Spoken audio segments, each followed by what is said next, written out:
Hello viewers, welcome to Mitra's kitchen. আজকে আমি দেখাবো কিভাবে চালের পায়েস বা রাইস ক্ষীর তৈরি হয়। যা যা ইনগ্রিডিয়েন্টস লাগবে তা হলো 1 লিটার দুধ, 100 গ্রাম খোয়া ক্ষীর যা সম্পূর্ণই অপশনাল, গোবিন্দভোগ আতপ চাল 50 গ্রাম, চিনি স্বাদ অনুযায়ী এখানে 150 গ্রাম নিয়েছি, 3টে ছোট এলাচ থেতো করা, 3টে তেজপাতা, 20 গ্রাম কিশমিশ। প্রথমে দুধটাকে ভালো করে জাল দেব। দুধটাকে আমি হাই ফ্লেমে জাল দেব।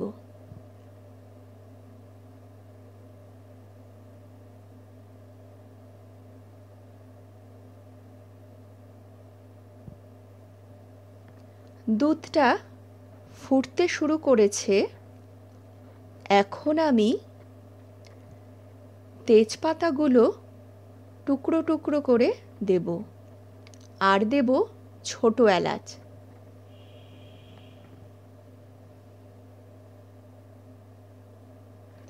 এবং ক্রমাগত নাড়ব।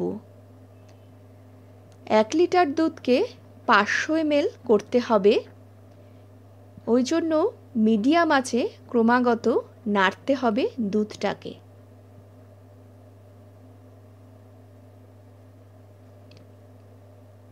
দুধটা 700 ml হয়ে গেছে। ঠিক এই সময়ই গোবিন্দভোগ আতপ চাল, যেটা আমি ভালো করে ধুয়ে 15-20 মিনিট ভিজিয়ে রেখেছি, সেটা দিয়ে দেব।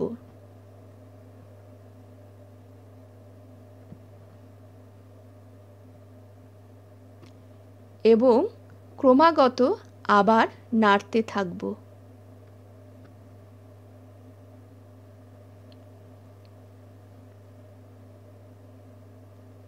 চালটা যখন 90% সেদ্ধ হয়েছে, ঠিক সেই সময়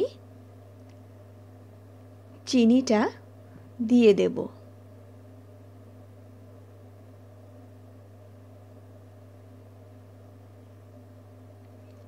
এবং আবার নাড়তে থাকব। এবার খোয়া ক্ষীর আর কিশমিশটা দিয়ে ভালো করে দুধের সাথে মিশিয়ে দেব। এবং ক্রমাগত ঘন হওয়ার জন্য দুধটাকে 6 থেকে 8 মিনিট আবার নাড়ব।